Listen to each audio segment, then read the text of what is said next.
is Ed Harnton.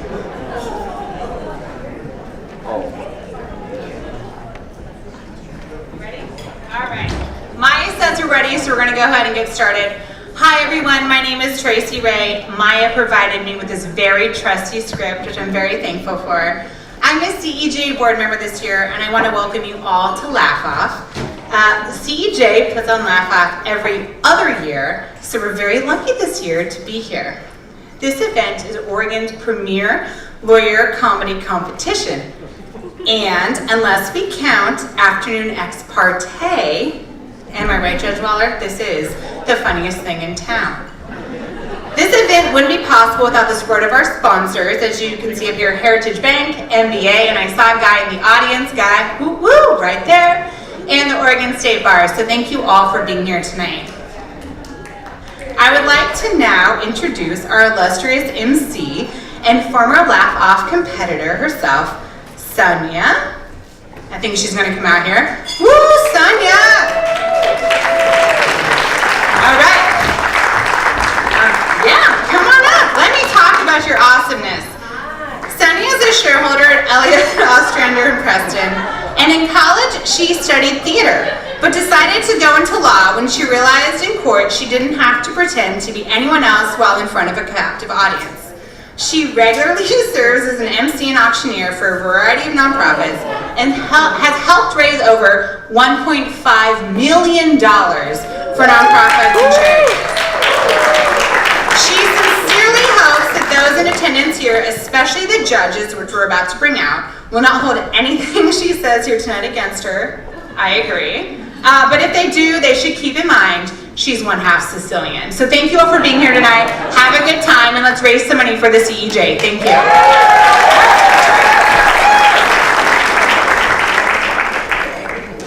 Well, I can tell it's been a while since I've done this because I'm 2 years older and I'm like, there's no light here. And I wear my reading glasses. So thank you to CEJ for, this is someone else's. Wow, okay. But thank you all for being here. This is an amazing event, and I am your hostess, Sonia Montalbano, and I want to say, as I always have dreamed of, welcome to Fantasy Island! When your last name is Montalbano, you know, you gotta get what you can. So, how many folks have been here before? Raise your hand, let's hear you. Okay, and how many folks are first timers? Let's hear it. All right, well, you are in for a real treat tonight because I personally can think of nothing more entertaining than watching someone who could potentially be opposing counsel crash and burn in front of a lot of their peers. You know, I still have a heart despite having been in this business for 20 years. It's a little tiny sliver of a heart, which is why I do this, because I hope it will help it grow.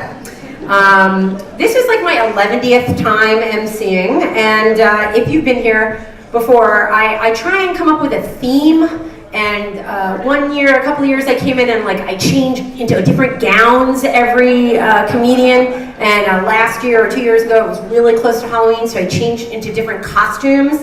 But it's 2 weeks from Halloween, and I gained a little weight, so not gonna do that. But I did want to find something, and I went to Cirque du Soleil recently. Who went to Cirque du Soleil? Anyone? Right? They have amazing costumes, and I happened to be in Goodwill the other night, and I was like, that is it. So that is my theme tonight. This is the only outfit you will see, but you will see in a minute why this is worth it. So it looks like a dress or a shirt, but watch this, ready?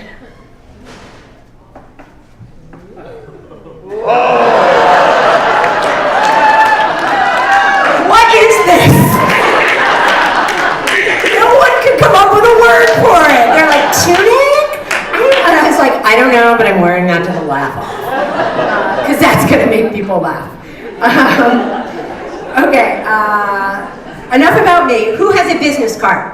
Everyone has a business card. If you don't have a business card, find a piece of paper and write your name on it right now. I want you to pull it out because we're going to bring a cauldron up and we're going to pass it around, and you're going to put it in there. And don't worry, this isn't about money. This is about CEJ giving back to you. If your business card is drawn at the end of the evening, you will win the gift basket that CEJ staff has put together for you. And it is a movie themed, it is legal movie night, which means there is no child pornography in this basket, and I hope that it's not a deterrent for any of you, and if it is, we need to talk. But it's got 12 Angry Men, My Cousin Vinny, and candy and snacks, so pull out your business card, put it in there, we'll pull it out at the end of the show, and you get to go home with the movie basket.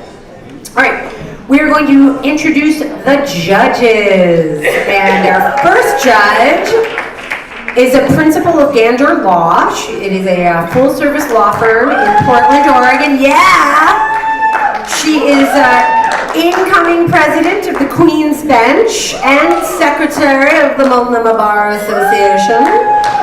She is a co-founder and current president of the board of Arab American Cultural Center in Oregon, and in her spare time enjoys skiing, travel, and the outdoors. Fun fact, she is afraid of the dark. So if you are up against her in court, you just need to pretend that you have an eye infection and can't stand any bright light, and she will freak out. So without any further ado, let's welcome Rima Gandor.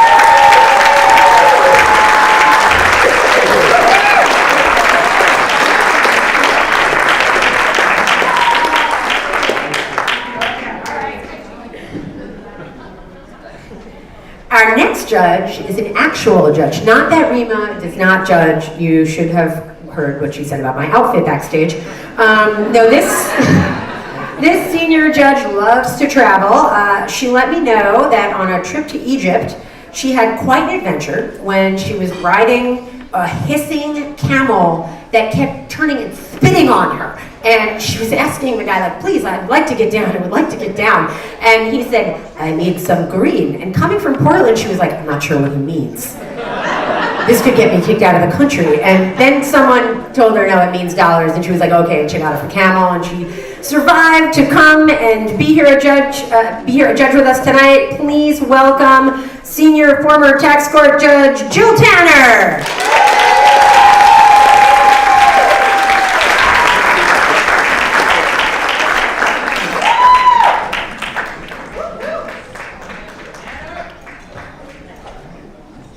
Our next judge is multifaceted.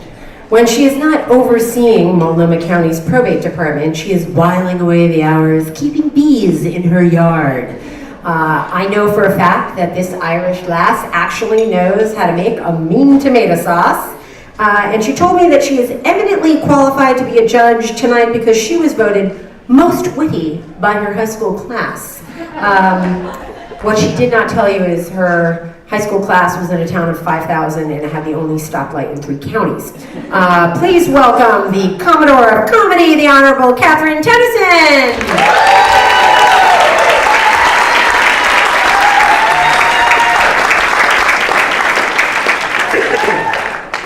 And last but certainly not least, we have someone who said she loves being a judge, and that is certainly evident because she has done an amazing job as Multnomah County's presiding court judge. She is returning to show her support for the Campaign for Equal Justice. Fun fact, her first job was piffing, also known as murdering, frogs.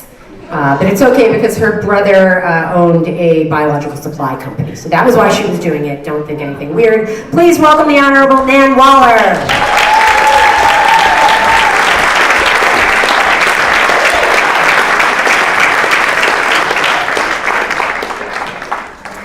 Now, Commodore of Comedy, get it? there's a reason you were voted wittiest. Absolutely.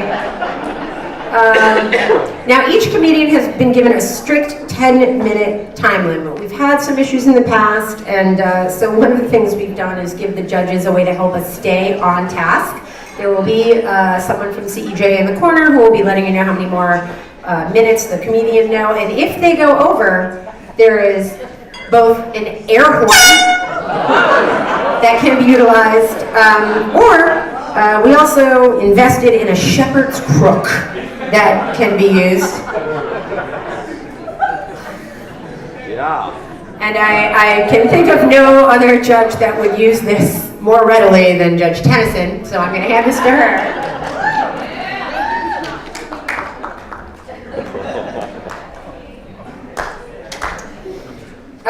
And with that, let's get on with our show.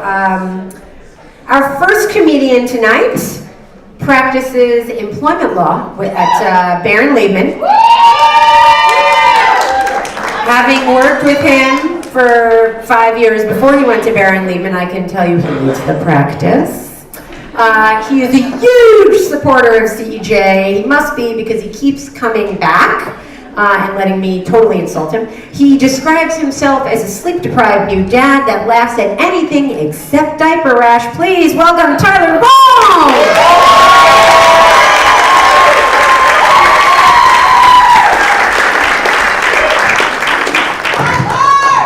Thank you, Sonia. So I appreciate CEJ getting me in here at the early show, the 6 p.m. show, because I definitely would not make it till the 9 p.m. show these days. I am a sleep-deprived father, and my routine would consist of me saying, "Good night, everybody." So I'm here to warm you guys up. We got some great comedians coming out tonight. I want to thank everybody for coming out and supporting CEJ. But yes, I am a new father, 14-month-old at home with my lovely wife, Catherine. Juliet's been a blessing, but sleep has been pretty good, but a little hard to come by. You know, you're definitely in the fog of war, the fog of sleep for the first couple of months. You're just trying to make sure everybody's still alive. All the extremities are attached. You just trying to keep moving forward. Don't give up any ground. Just trying to keep moving forward there. But Juliet's doing a pretty good job of sleeping through the night. For a while, I was getting really tired of waking up at 3 a.m. and having to wake up my wife to go get her. So that was exhausting. I kid. We split those duties. Otherwise, I'd be sleeping on the couch tonight. But one thing that I found really beneficial when I get up in the middle of the night is that you can see the crib from the baby monitor, but you can't see what's going on off screen, right? So of course I'm sitting in there complimenting my wife on how beautiful she is, telling Juliet what a wonderful mother her wife has, or what a wonderful mother she has, and you know, you can also play the hero card, you know, because you're off screen and it's like, oh my God, would you look at the size of that thing, right? So. But parenthood definitely gives you a new perspective. I'm very philosophical about things now. You know, if my daughter trips and falls and I pretend to not see it, did it actually happen? Right? We'll know in 3, 2, 1. Okay, she's back up and playing. Perfect. Does it really matter if the cup is half full or half empty when she's winging it across the room?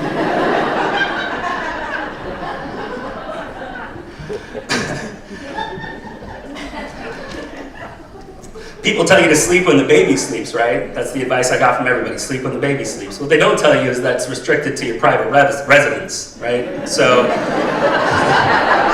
my daughter falls asleep at a restaurant and the booth is really cozy, I'm damn sure gonna take a nap, right? Just keep bringing appetizers out every 20 minutes, I'll pay whatever it costs, just drop them off gently. We'll be fine.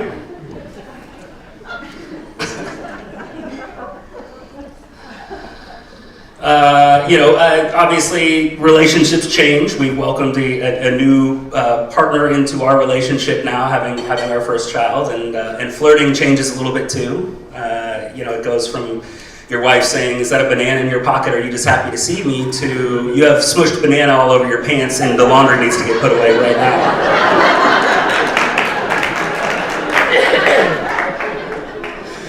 You know, date night now, which we have tonight. Thanks to my lovely wife for coming out and supporting CJ and me here tonight, yes.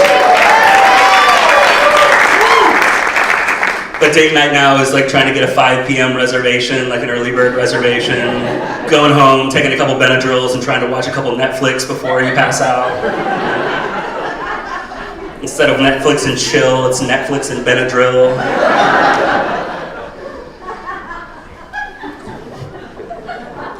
The two drink minimum at a happy hour is like off the table, much like most of Juliet's food. It's like, we can't drink 2 drinks anymore, we're lightweights these days. My wife and I are both neat freaks, and that has to go out the window as well, right? Because obviously you can't keep anything clean when you have a baby. I've started shopping for suits in the hue of snot. There's a couple different hues there, right? There's like the lime green, there's the yellow, there's the orange. What tie pairs well with those different color coordinations? I'm still working on that. Trying to get over my germaphobe nature, but I still, instead of using pocket squares, I now use Lysol wipes. So.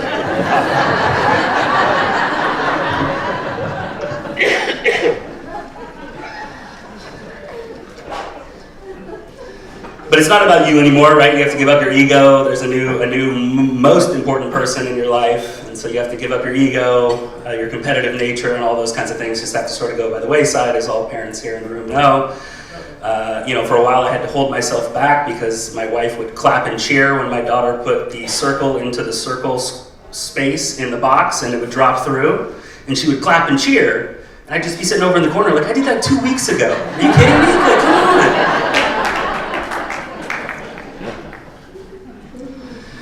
You gotta give up being a perfectionist too, because obviously, like, the kid's not perfect, or nobody here is perfect. But when she does her ABCs out of order, we just call it the remix.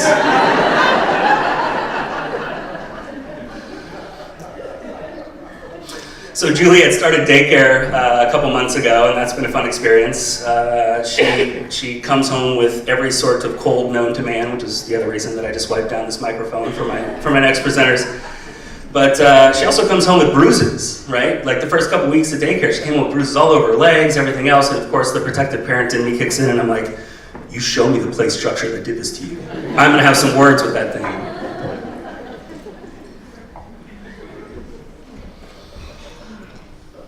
But I'm about the dad life now. You gotta maintain your balance. You gotta make sure that you're finding your new place. It's interesting being, having to maintain the perception of an aggressive litigator when you have a kid at home, right? Because at times, like, you're trying to keep those things separate. You're trying to make sure that you're still tough at your job and a caring and loving father at home.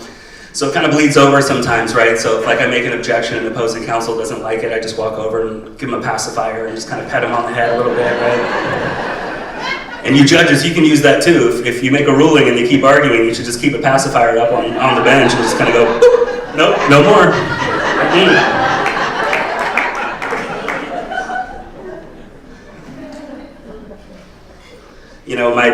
One of her new moves is she'll be sitting in her high chair and we'll have a table full of food for her, and she'll just look at us square in the eye, grab the food off the side of the table, right? So I'm thinking about trying that too, right? So if I'm disagreeing with opposing counsel's argument, I'm just going to walk over, push the briefs right off the table. So you make your argument now, Try to teach her about the time value of money, right? Hey, the billable hour, probably one of the most archaic methods of keeping track of time, but I'm like, honey, you can throw a 6-minute tantrum, but 7 minutes and I'm marking down a 0.2 on this, all right? You want to end this now, we can end this now. You want to keep going, price is going up.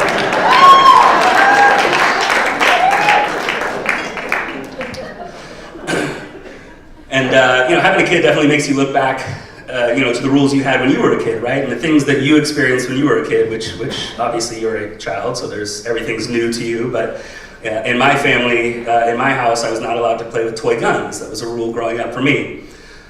So G.I. Joe became G.I. No Thank You. My Star Wars figurines had to become very good at intergalactic diplomacy. And I was a sitting duck in the neighborhood water fights with my copy of The Art of War by Sun Tzu and a white helmet.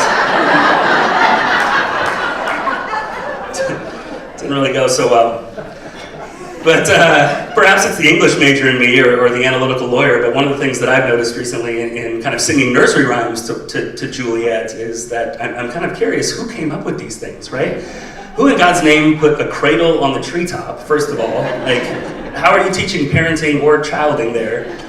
You got the little jerk. You got the little jerk in the bed that keeps telling everybody to roll over and knocking people out of the bed. You got the mama monkey who keeps letting her baby monkeys jump on the bed, even after calling the doctor every time, and the doctor says, no, don't let your baby monkeys jump on the bed, and she keeps doing it. It's like, as a mandatory reporter, do I need to call Animal DHS or something? Like, how is this something that we're supposed to use as like models for our children, right? I hate to tell her, but twinkle twinkle little star, how I wonder what you are. I had to do a spoiler alert for Juliet and tell her it's a ball of gas that's 1,000,000 miles away and probably exploded or dispersed before it ever came to Earth. But I want to thank everybody for coming out. Thanks everybody for supporting CJ tonight. Appreciate all your time. Thank you very much.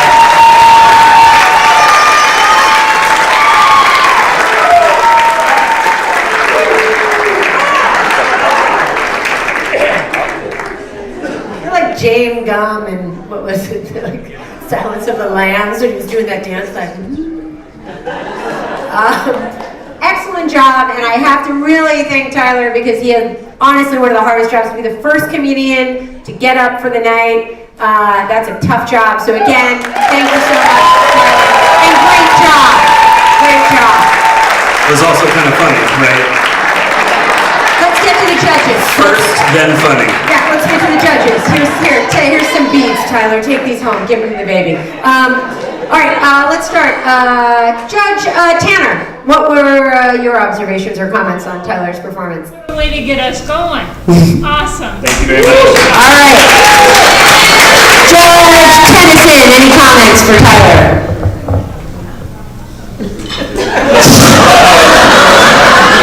Do you need a pacifier? I think you've given me a lot of great judging tips immediately, so I appreciate that. Absolutely. Thank you. Judge Waller. You know, Juliet is a lucky child because she will be laughing, and you will too, throughout her childhood. But I will tell you, I know, what can I say? You've always said that to me. It's the way. But, you know, I have used the pacifier bit. I just throw them from the bench, and I found it really is effective for that afternoon. And Judge Gender. Well, I was a little bit worried about having to judge this, but all I can say is I hope I see you again here when Julia is 15. All right, excellent. I'll be towing the shotgun.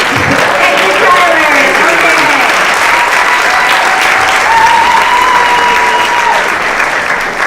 The personal injury lawyer in me is like, no, take that out. All right, our next comedian, I did not know what to expect because I asked for some background about her, and she said that she has the hottest tandem in town, which I was not sure if that's a sex move or her ass or a bike, but that's what she said. She also said, I didn't know her, I don't know this person, that she has eaten termites with relish, and the first one would be included in her routine. Again, I have no idea what that means, but I did bring some relish, and I'm going to leave it up here in case that's part of her act. But if it's not, welcome her anyway. Please say hello to Diane Henkel.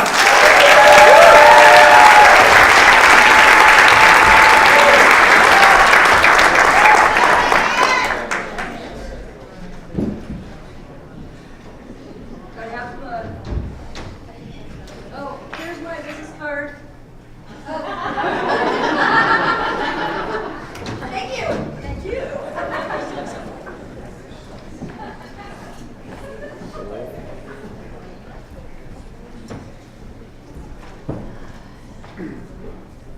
So, I'm actually an experienced comedian. About 20 years ago, I couldn't find a laugh, so I went out and bought one. I took a stand-up comedy class. That's the last time I've done it. A lot of people, I actually hear remarks that I sound like Paula Poundstone. Yeah? Pretty good, huh? So I'm gonna exploit that.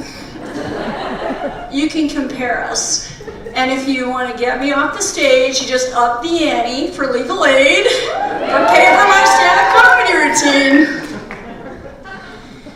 So I'm an Irish Catholic. Catholic. I come from a large Irish Catholic family, right? Lots of practical skills come from that.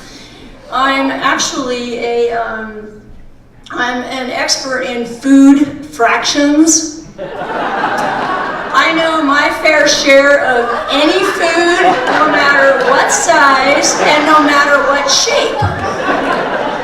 Did you know that a drumstick is always 1/12 of the turkey?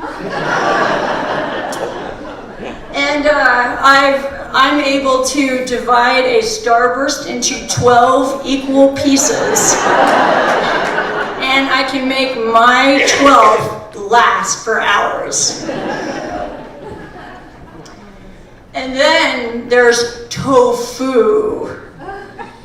Yes, so simple. This cube that no one wants to share. Yeah, so, you know, that Catholic thing, you know, let's get on with the therapy, and, you know, this is a stressful business, so I'm gonna, you know, let's mindfulness. Okay, so I have a few things on my mind. I can tell you my most humiliating moment came in this profession, came when we lost a jury verdict in a contract case. They wouldn't read my client's lemon juice contract in the dark room. My client was pro se, hadn't paid his counsel's ice for his Arnold Palmer, and the judge granted their motion in lemonade.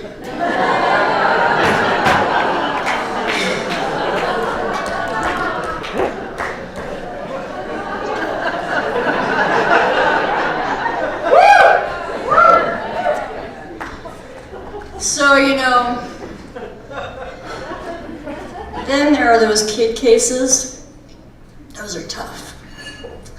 I remember in the matter of Hankels, Hankels, Hankels, Hankels, Hankels, Hankels, Hankels, Hankels, Hankels, Hankels, and Hankels. The issues were so real. You know, kneeling on hardwood for hours,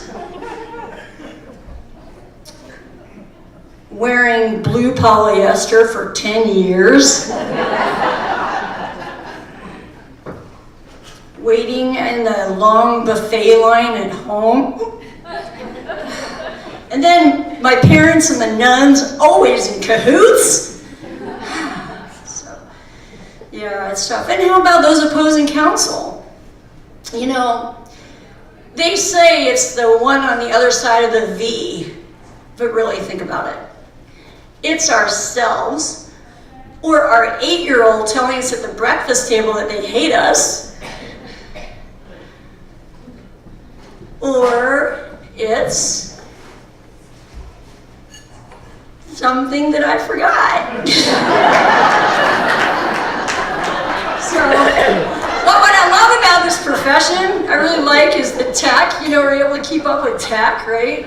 So, and I was talking with a mentee the other day, and the mentee is, and I was like describing to them how we learned legal research, and I just wanted to say, you remember that, do you remember when we were in the stacks, and we'd have to go to a book and pick out and find page on, to shepherdize it, we'd go to page 2,235, and then we'd go to, or to FSUP 632, page 235 on in FSUP 632, 654, and then we'd like take our finger down that font 8 and look to see if the opinion had been followed, distinguished, or double booked.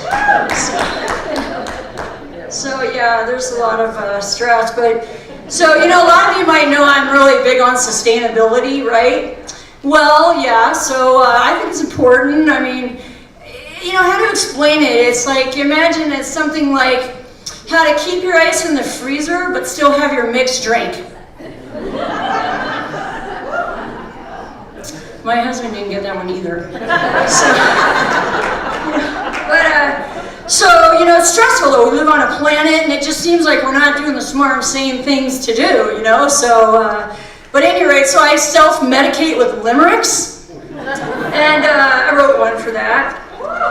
And so, I'll try and do it by heart, without looking, but I don't think I can. I feel for the folks on this planet, but we are harder headed than granite. We soil our nest, ignoring our best, and put science on Twitter to can it. So on an eco-village our family calls home, among tubers and brachia and compost we roam, writing Hawthorne's file in Portlandia style, showing up covered in microbrew foam. So the other day, you know, I gotta tell you something. I hate Columbus Day, I hate Columbus Day, and I hate Columbus Day.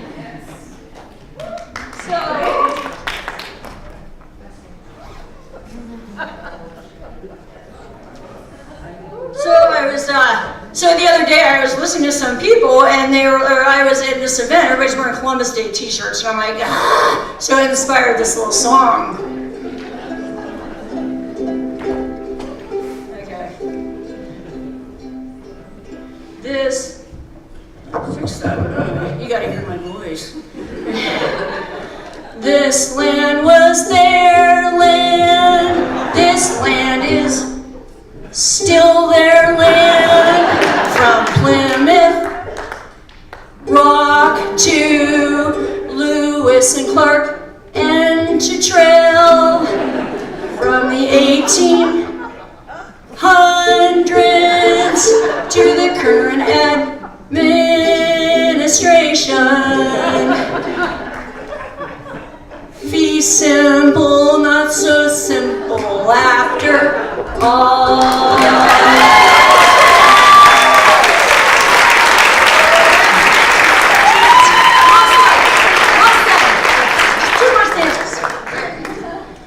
Now as a sailor, Chris was a failure.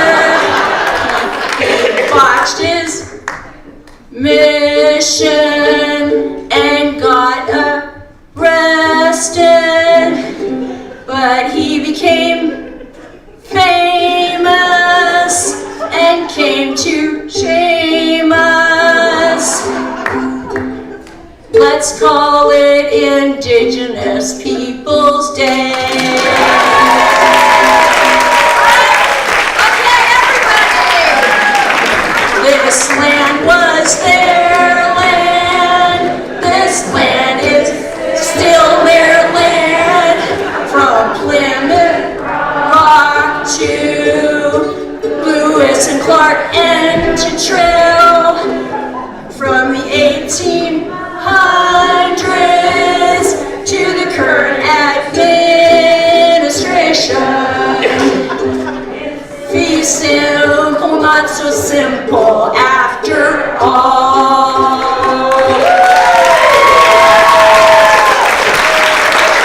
Thank you. So, if I wasn't funny, the recidivism rate is very high in this business, and I'll be back in 20 years. I have got to say, in all the years I've been doing this, I think it is the first time anyone has gotten everybody to sing along. And what a beautiful song to sing. Okay, right. You have to stand up here and now you have to be critiqued. Lucky you. Okay, Judge Tennyson, your thoughts. Well, I happen to know a thing or two about making up little ditties, which I would sing one for you about my dog right now, but it's not really all about me now, is it? So, I truly appreciate the added musical part of your routine, and I would say run with that a little bit more. Okay, all right. Judge Tanner. Thank you. I also know a little bit about Diane, and I'm really glad to see that she and I have something in common, the green. Thank you for keeping that sustainability issue going forward. Yes, okay. Judge Gander. Well, Diane, I just saw a side of you I did not know about. I love the song. Many Indigenous people, and I think you've just laid down the challenge for the rest of them. All right, and Judge Waller. Paula, Stone would be jealous. All right. Thank you so much.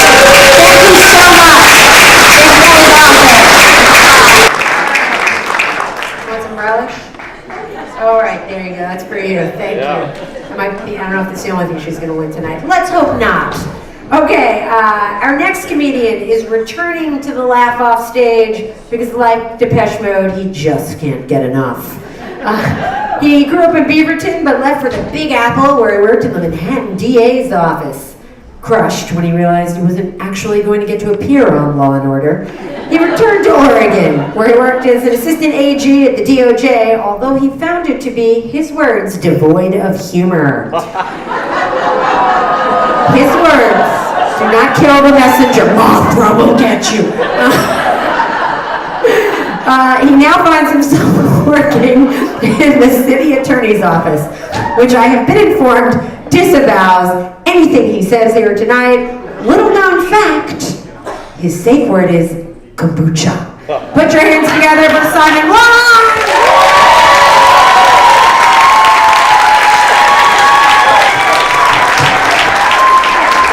Hey everyone. Hey. So, stereotypes get a bad rap. I've always benefited from stereotypes, particularly back when I was a prosecutor. People just assume that I'm smart, I work hard, and I know Kung Fu.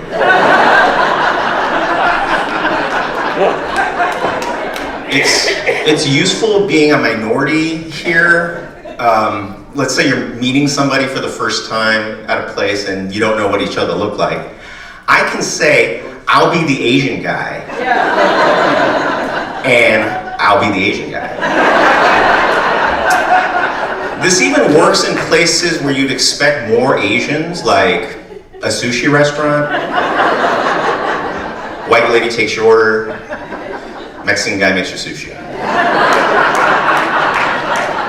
Of course, there's downsides to being a minority, like racism. This happened to me. I'm driving my car, I'm in front of City Hall, and I'm stopped at a light.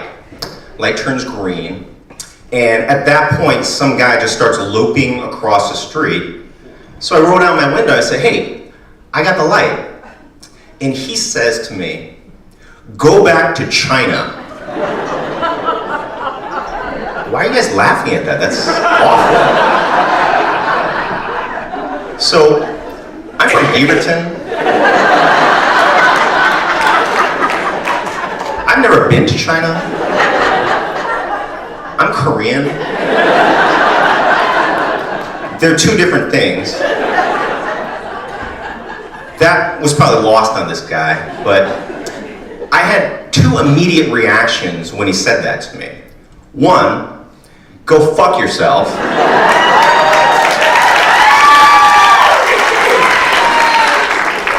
And two, fuck you. It's like that drop-down menu in the Terminator, except it just has those two choices. Either one of which would have been a perfectly appropriate response to what this guy said to me.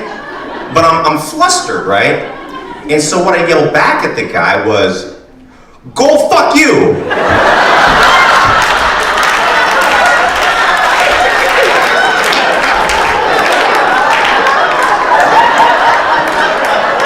I know, it just sounds more Chinese.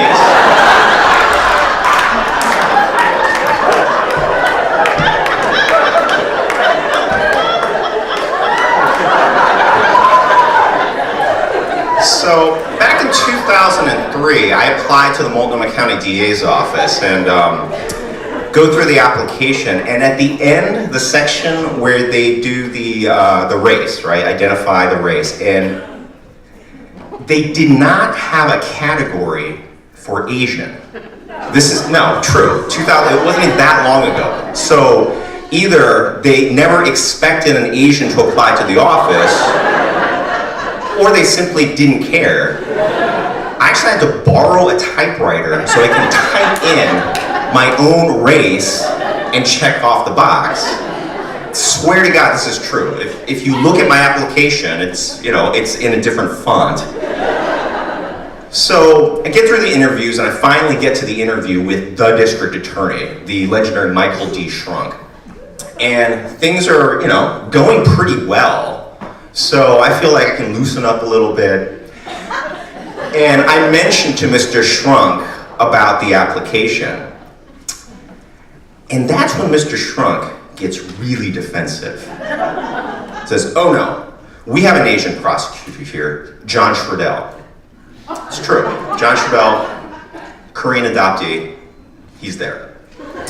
So Mr. Shrunk makes me get up from my seat, and he and I walk from his office all the way down the hall, all the way across the DA's office in order to go to John Schradell's office so Mr. Shrunk can show me that John works there. We get there, and of course, John's not there.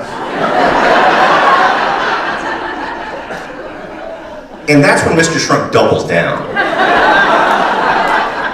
Now, we're wandering the halls of the district attorney's office. And my interview has taken on this hunt the Asian component.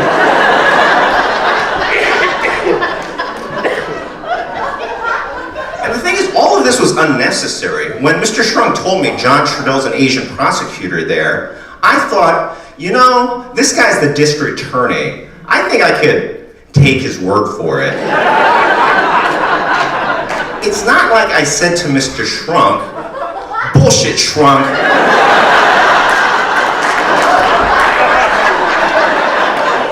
That's a white guy name, you can't fool me.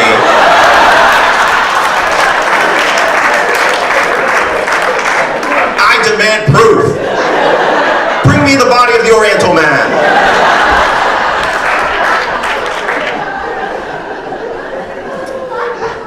So this next story has nothing to do with race, but there are a lot of fucks in it, but they're not mine, you'll see. I see a movie at Lloyd Cinemas back a while ago, back when they had theaters in the mall. And after the movie starts, while I'm watching the movie, there's a guy there, he's like, I don't know, like kind of a Jersey Shore kind of guy. He keeps talking during the movie. And so I lean over and say, excuse me, sir, do you mind not talking during the movie? And he turns around and he says, shut the fuck up, shut the fuck up. Yeah, not a very Portland thing to do, right? So I do what you're not supposed to do and I engage with them. But you're talking during the movie, shut the fuck up. You're talking during the movie. And this goes on for a while and some other guy has to intervene and does the most Portland thing ever. And he's like, come on guys, let's just calm down and watch the movie, okay?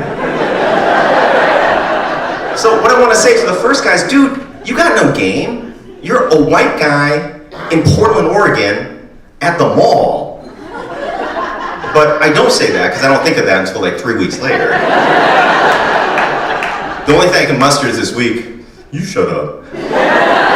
And after a few minutes, the guy gets up to leave, but not before he has to make the show of turning around to give me this death stare, right? Because I'm the asshole here. And I find myself doing the thing. I actually did the thing with the chest. I actually responded to the guy, what, you gonna do something? As if, instead of being a middle-aged professional, I'm like a 19-year-old bro.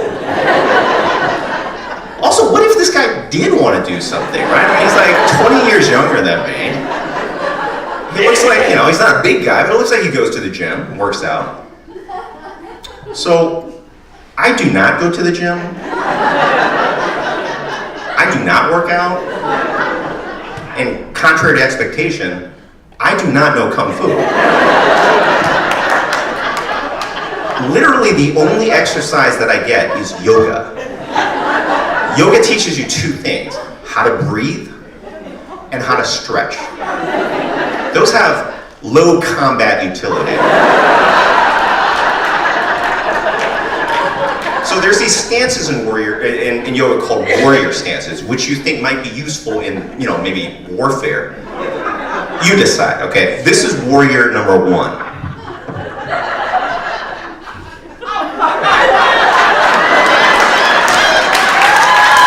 Okay. Can people see what's wrong with this? This is also the universal symbol for I surrender. Here's warrior 2.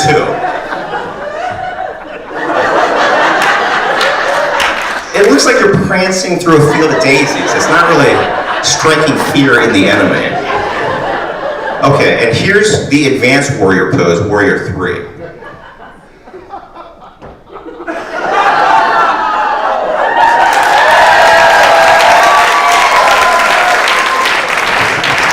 All right, so can folks see what's wrong with this? First, you're only on one leg, right? There's no reason during a fight that you should be on one leg. In the Karate Kid, that crane stance on one leg, bullshit. It's not. There's a reason we don't take pogo sticks into battle, right? It's just inherently unstable. The second thing is I'm staring straight down at the ground. There's no reason during a fight you should be looking straight down, unless your enemy is a flounder. So luckily I didn't have to bust out the yogas on this guy, because obviously my bro move scared him away. So, okay, that's my time. Thanks for coming out.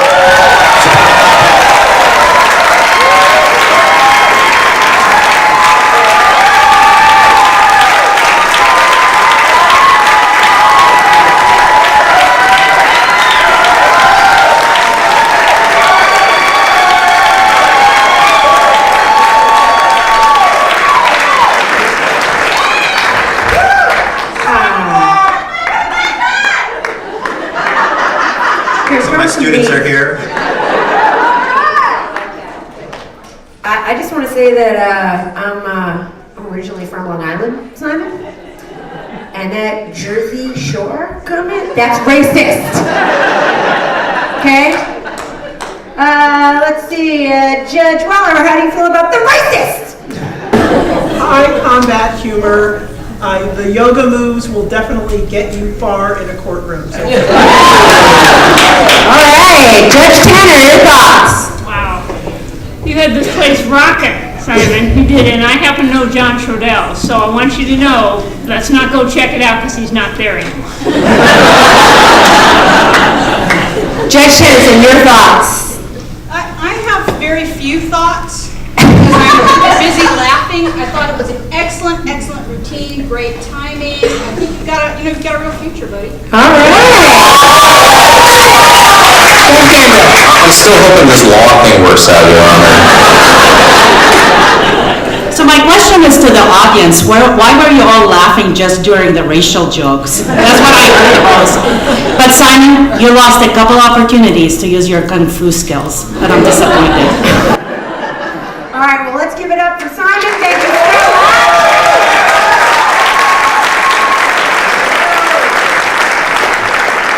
Okay, we are going to take a little break, but you don't get to go anywhere. We're going to give you a chance to catch your breath because that obviously I was hyperventilating with laughter. We're going to have Maya Crawford come up here, who's going to lead you on a little audience participation activity. Maya, Executive Director.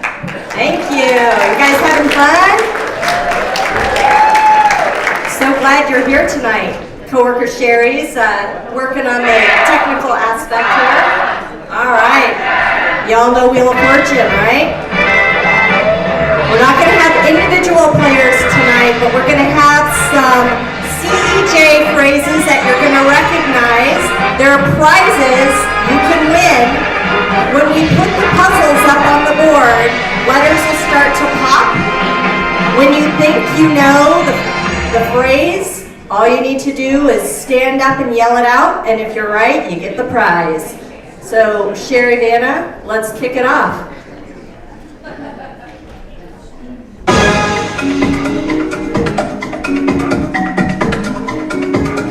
Again, feel free to just yell out the correct answer when you know it.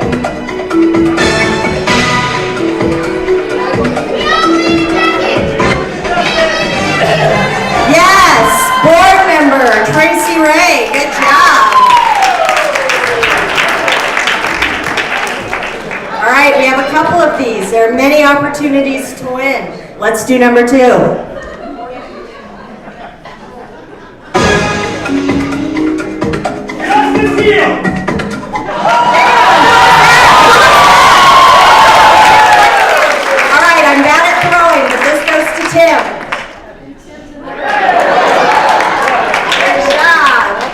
Co-chair of our Associates Committee. You guys are listening in the meetings. I love it. All right, here's our last puzzle.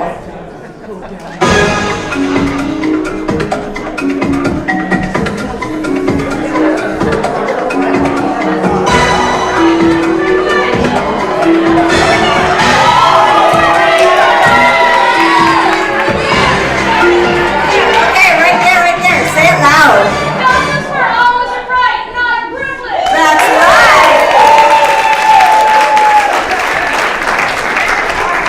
Good job, everybody.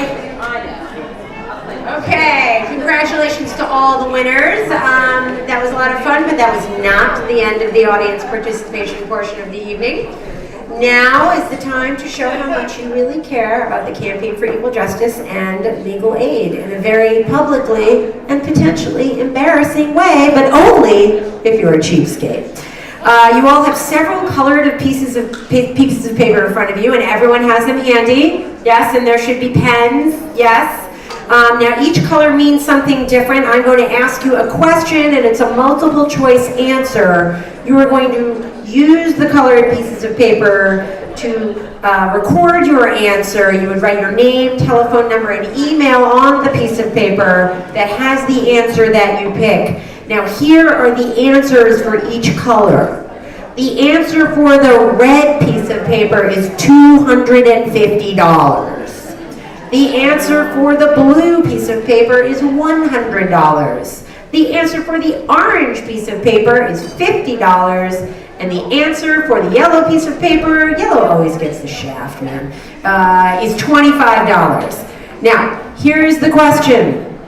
How much do you love and support the Campaign for Equal Justice and legal aid? That's the question. And you pick the piece of paper that represents you have to do this now. I see people sitting there like, don't just look at me in my fabulous dress. I know.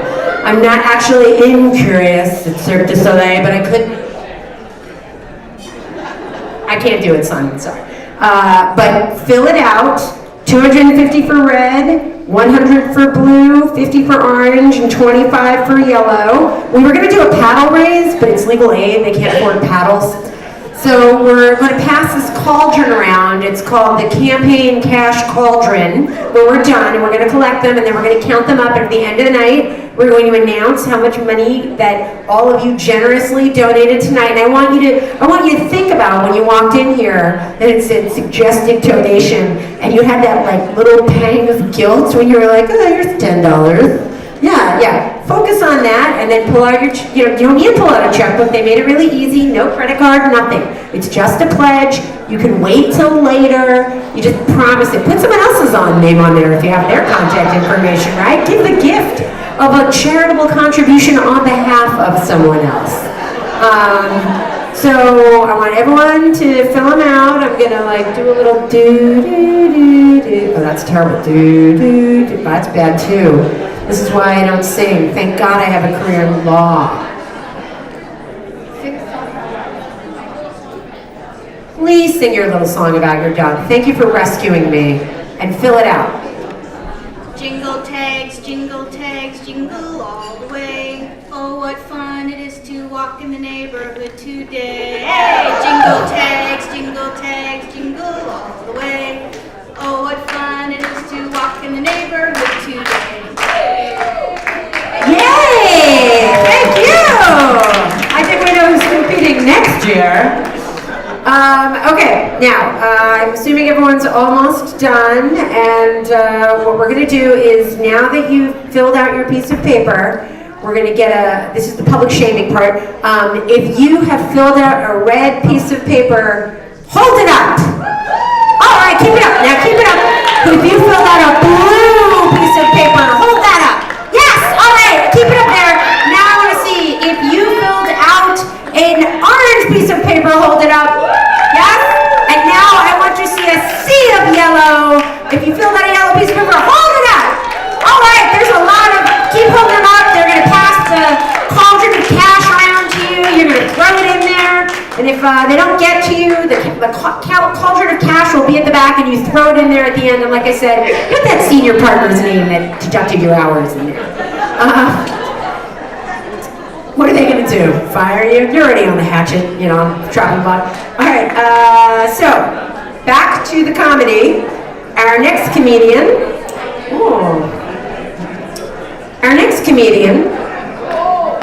I'll just wait.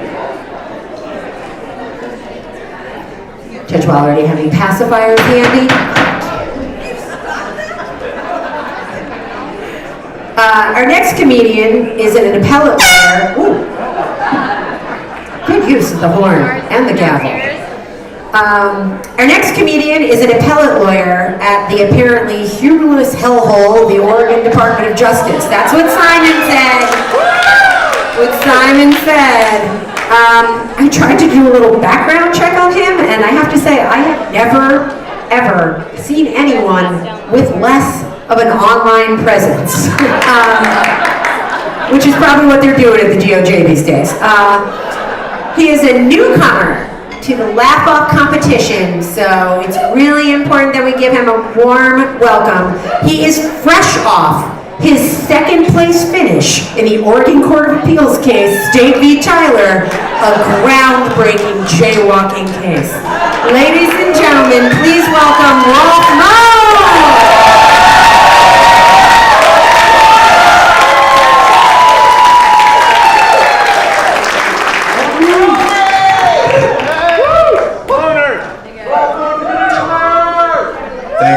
Thank you.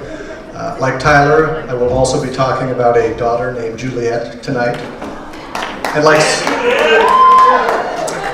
Simon, I will be using some coarse and potentially offensive language. Some months ago, I took my daughter, Juliet, who was then 5 years old, to her weekly Monday night swim class. In the preceding several months, my wife, Jennifer, had been the one to take Juliet to swim class, but I assured Jennifer, that's Jennifer Johnston, sitting right out there, I assured Jennifer that I was fully equipped to handle the assignment by myself, and that Juliet and I would be just fine without her. In fact, we made it to the pool with plenty of time to spare. I took Juliet into the men's room to change. She changed into her one-piece swimsuit. She then said she needed to use the toilet. She entered the stall. She sat on the one and only toilet in the men's room, but she did not lower her swimsuit or take it off. Instead, she asked me something that she had never asked me before. She said, "Can I pee through my swimsuit?" Now there are times when I suspect that my years of experience as an appellate lawyer, fielding sophisticated questions in court from sophisticated judges, impairs my ability to parent in a useful and productive manner. Because when Juliet asked, "Can I pee through my swimsuit?" my instinctive reaction was to wonder, what precisely is she asking? Is she asking whether this particular private institution has some kind of formalized policy that prohibits one from urinating into one's own swimsuit? Is she asking whether our particular family has some kind of family rule that governs this exact kind of conduct? A rule we have not yet had occasion to share with her. Or is she asking something far more fundamental? A question rooted in basic principles of physics and or chemistry. To wit, if a 40-pound, 5-year-old girl discharges urine into a swimsuit made of 88% polyester and 12% rayon, Will the urine, in fact, come out the other side?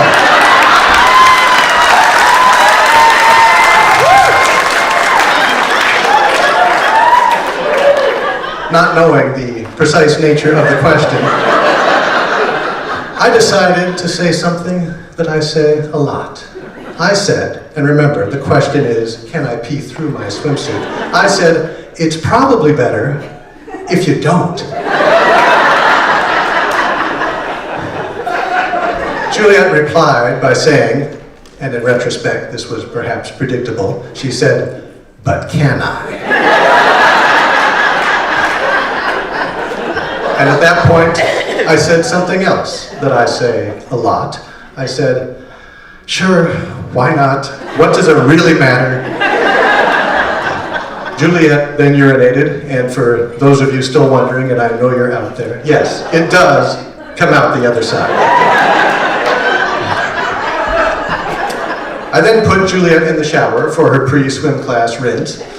Swim class began. She did a great job at swim class. I did a great job watching her do a great job at swim class. Swim class ended, and then we returned to the men's room.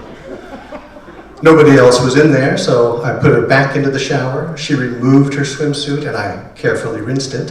And then I applied shampoo/conditioner to her hair.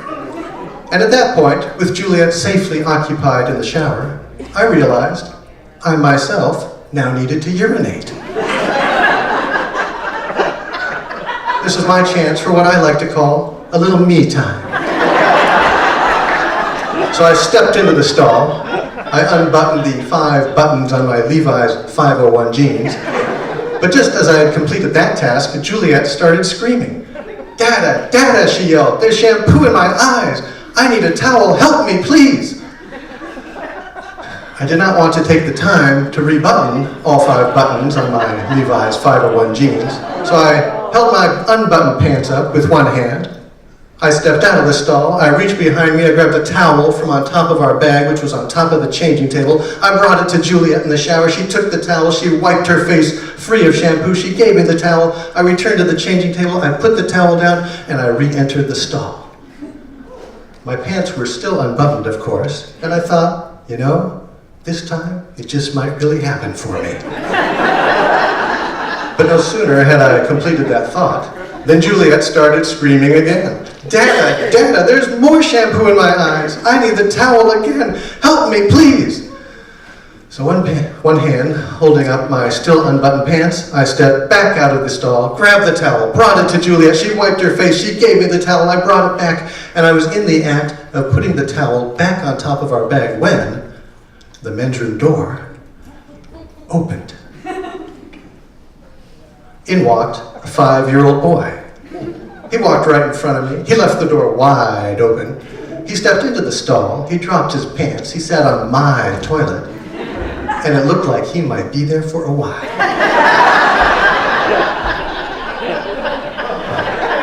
Now in this particular establishment, the men's room, aside from having just one toilet, is pretty small. And the men's room door is about 2 1/2 feet from the edge of the west end of the swimming pool itself. So if one is standing in the middle of the men's room with one's pants unbuttoned, and if the men's room door is wide open, and if there's a group of impressionable youngsters in the west end of the swimming pool, as there was, accompanied by their very attractive and responsible swim instructor, well, then one can feel a little bit vulnerable. So I said to myself, you need to shut that door. But if I were to walk straight toward the door and shut it in a traditional manner, I would be exposing those in the west end of the swimming pool to an even closer and more direct view of my underpants. So here's what I did. Still holding up my unbuttoned pants with one hand, I decided to walk backwards towards the door. I then reached behind me with my free hand and swung the door shut like that.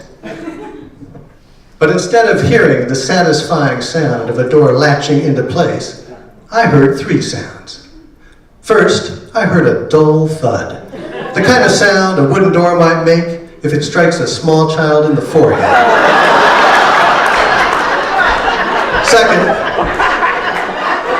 I heard, ow! The kind of sound a 3-year-old boy might make if his forehead has in fact just been struck by a wooden door. And third, I heard, hey, the kind of sound that a very athletic, not quite middle-aged man might make if he's just seen his young son be injured by an adult man whose pants are completely unbuttoned.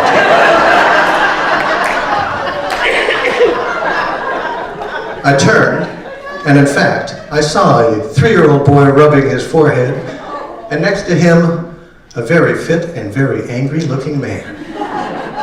So I said, I am really, really sorry. My pants were unbuttoned, the door was open, I did not want to further expose myself to the outside world, and I did not realize anyone else was right there. The man looked at me for what felt like a very, very long time. Finally, he said, okay. He looked at his son, who was still rubbing his forehead, and he said, I think he'll be fine. So I buttoned my pants, I hustled Juliet out of the shower, into her clothes, we grabbed our bag and we left pretty fast. On the long drive home, my bladder very full, I asked myself a lot of questions. In part, I thought, I'm a lawyer in the state of Oregon, and thus I'm a mandatory child abuse reporter. Am I required to report myself? In the end, I reported the evening's events to my wife, Jennifer. She said, you know what I think? I did not know. She said, if it were me, I would have done what I always do. What's that? I said. She said, I would have told Juliet to keep her eyes shut when the shampoo was in her hair. Thank you.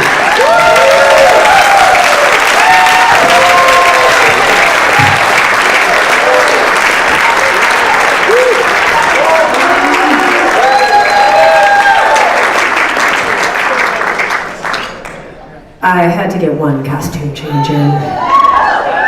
And Dylan Rosenblum walked in the room and I just wanted to say hello. I also, unfortunately, did not get to hear a lot of your act, except when it came out, I heard, and then I had to button my pants, so I'm really sorry I missed it. Can someone here please tell me what I missed or comment on it? Judge Gander. You know, he shared a little of he shared a little of his me time with us, and you really missed quite the scene that was laid out. I'm sure that his little me time will forevermore stay within the confines of this room. What happens at the Laf Off stays at the Laf Off. All right, I'm glad we got that. All right, now, Judge Gander. Well, oh, go for it. Your Honor. Judge Tanner. Well, for a first timer, you kept us all speechless. I mean, took this little simple thing and it just was amazing. I had no idea all that goes into something so small. So thank you very much. All that fit into something so small. Jennifer, congratulations, apparently. Judge Tennyson. Well, I must say that you've pointed out in very dramatic fashion why I would rather stick a hot poker in my eye than be an appellate court judge, and I appreciate that. And now, the best for last, Judge Gander.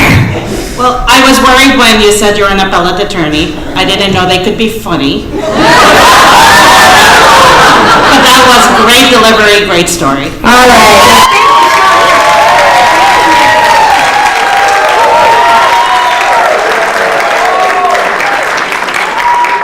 right. You folks are in for a treat with our next and final comedian for the evening. She works for the Department of Justice as an Assistant Attorney General. She works with the Charities and Fundraising Division, and she really wants me to make sure that you know that there have been no complaints against the Campaign for Equal Justice. It files its reports on time. has an excellent program to service expense ratio, so you are not being ripped off. She has 2 daughters who can't tie their own shoes but know a hell of a lot of swear words, and she watches cake decorating videos on YouTube to relax. Ladies and gentlemen, let's hear it for repeat offender, Heather Wagler!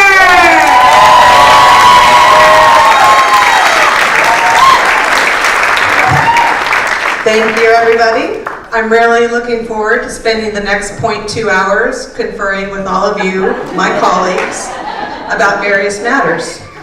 At least that's how it's going to look on my timesheet. And it's better than the alternative, because if I'm not here, I would be home putting my kids to bed.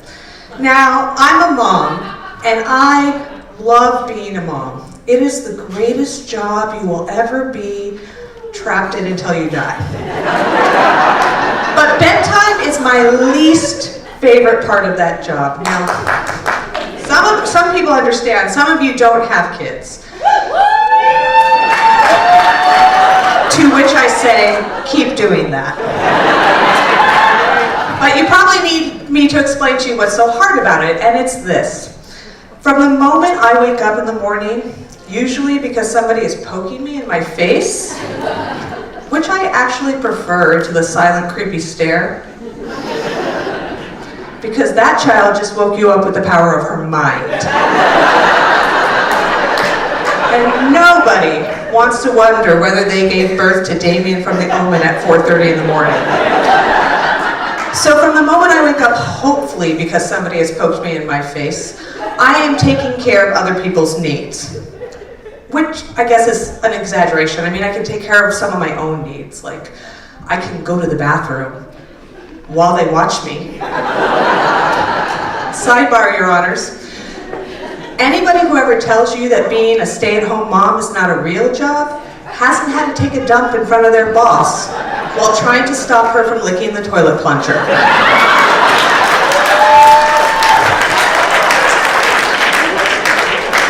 So it's hard. And by the time bedtime rolls around, there's only one thing that I want to do. And that is Netflix and get the hell away from me. Which is the married version of Netflix and chill. But it's not that easy. You can't just tell a little kid to go to sleep for the same reason you can't just tell a small baby to stop crying. Because if you understand anything about child development, you know small children and babies are both huge assholes. So you have to negotiate your way into their slumber. And these aren't arm's length contract negotiations. These are hostage negotiations. And you, the parent, are the hostage. You have no leverage, and depending on how cute your kid is, you're susceptible to Stockholm Syndrome. So just to give you an idea of what I'm talking about, here's a list of demands that my 4-year-old had on a recent evening before she would retire. And this is not an all-inclusive list. These are highlights. The entire process was 157 minutes. So the first thing she needed was water. She had water. She needed more. And I'm a little worried that she's showing some Republican tendencies. I mean, I hear the toddler-in-chief needs Mike Pence to fill up his Wawa to the tippy top before he'll go 992.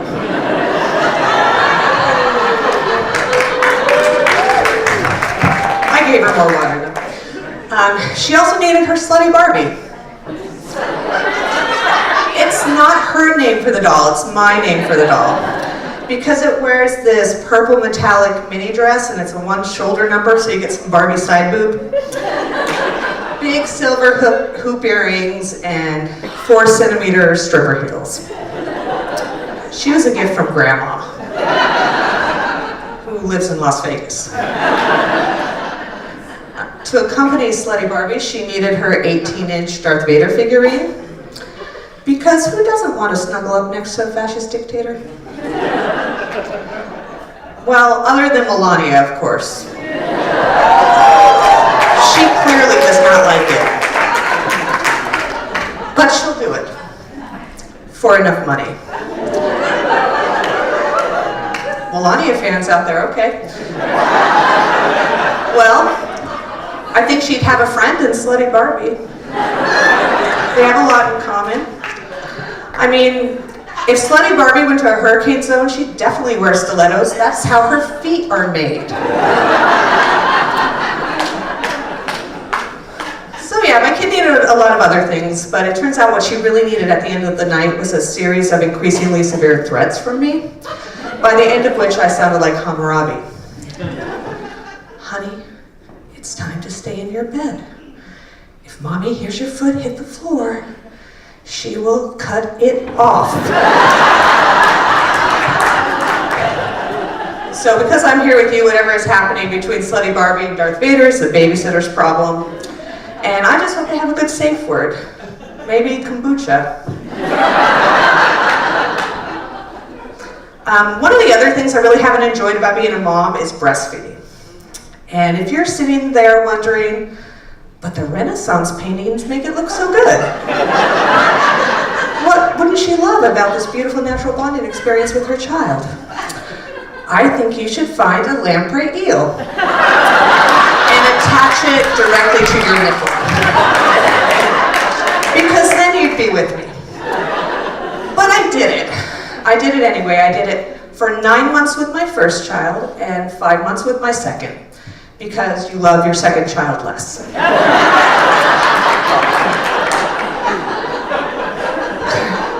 I still feel guilty though that I didn't make it the recommended 12 months with either girl, and I think it's because of all the lactivists in Portland.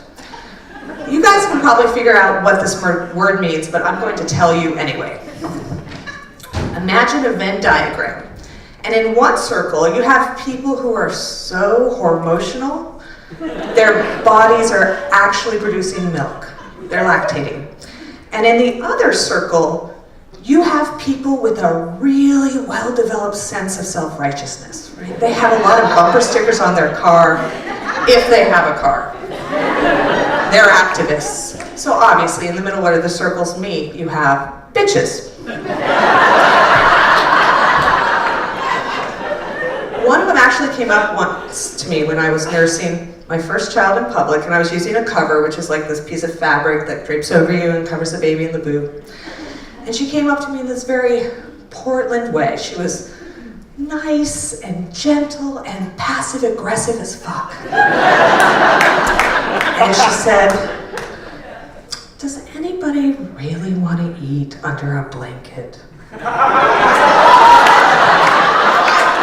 Well, I don't know. I think it depends on what you're eating. I hope my husband doesn't mind.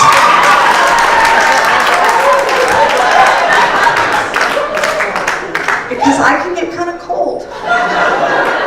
Stay warm, ladies. I'm Heather Weigler. Thanks very much.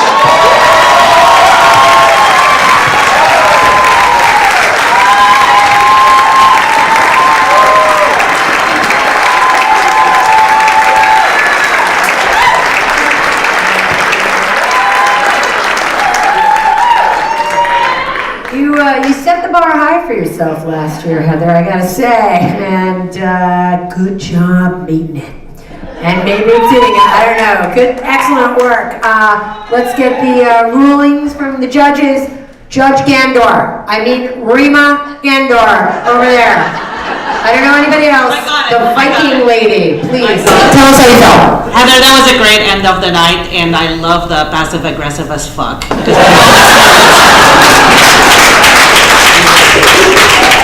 Judge Waller. Funny, brought me back to years of parenting, and keep it up. We'd love to have you back again. All right. Judge Tanner, thoughts? Yes. We all know Heather's a great mom, despite the fact that she's finding a great bit of humor in this whole experience. Thank you for sharing it. All right. And Judge Tenson. I love the way that you feel like you got to vouch for her.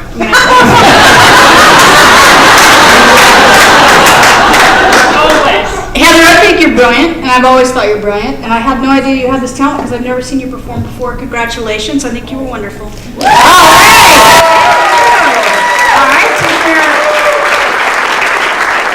All right, comedian for the night. The judges, and I would like to point out, I believe this is our first all-female panel of judges.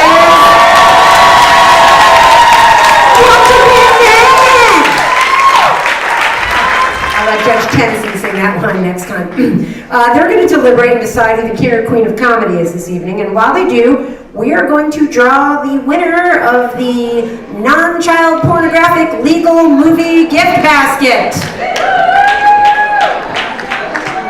I wonder if Ellen Rosenblum would grace us with her pet.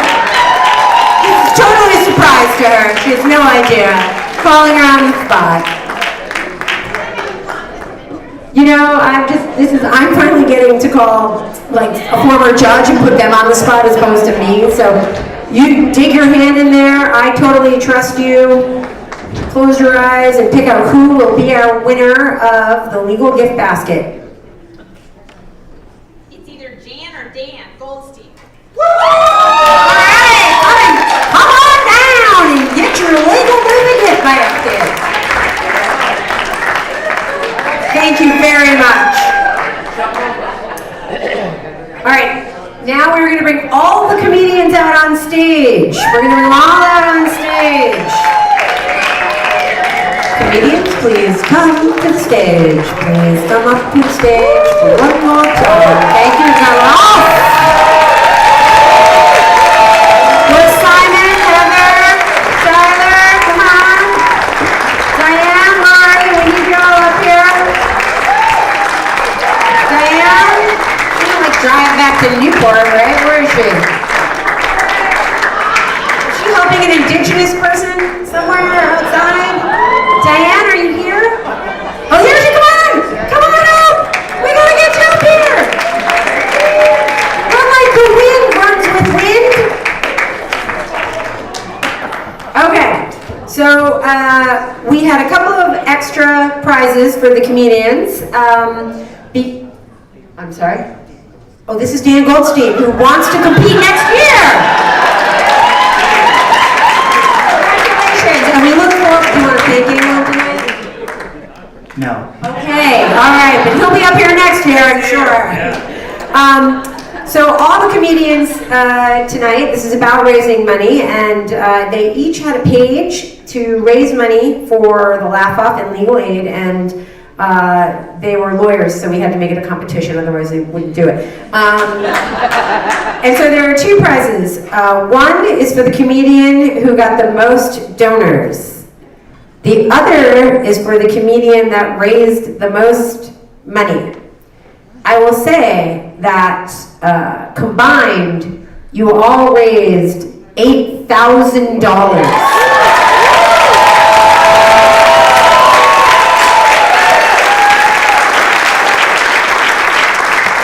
And the winner is one and the same person. And thank God, because we can't keep buying all these rubber chickens. And the winner is...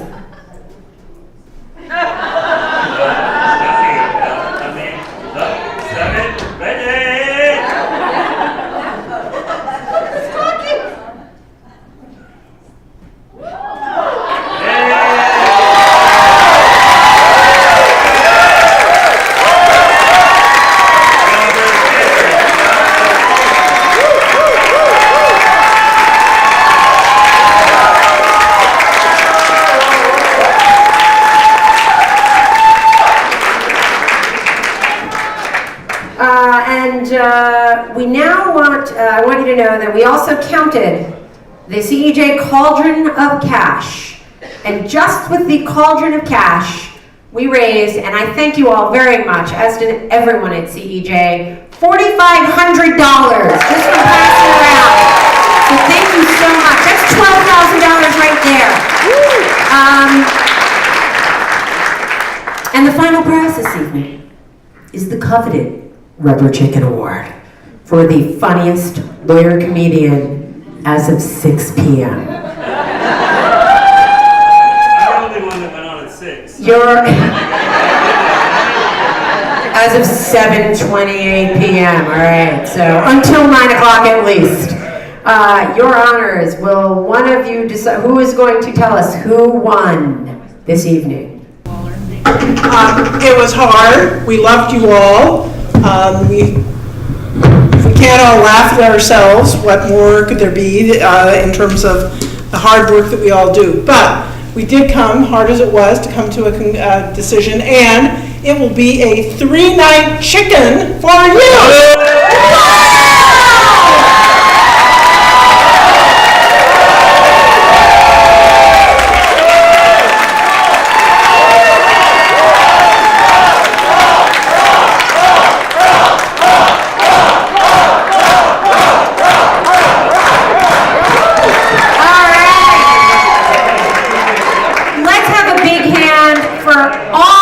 Comedians who get up here and give it a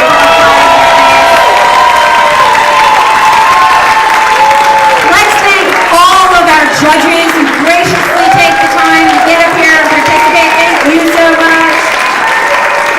Let's have, fabulous for me. Give me the chicken. To our MC Sonia. Nice chicken. All right. And also, thank you very much to the audience, because the Campaign for Equal Justice, I am so proud to live in a state where we have one of the highest and most generous participation rates of lawyers that live in the state. So thank you. You people are fabulous. All right. Please make sure that if you didn't drop your pledge into the giant cauldron of cash, put it in there, and thank you, and get out. Thank you. We have other people coming in. Great to see you. Bye-bye.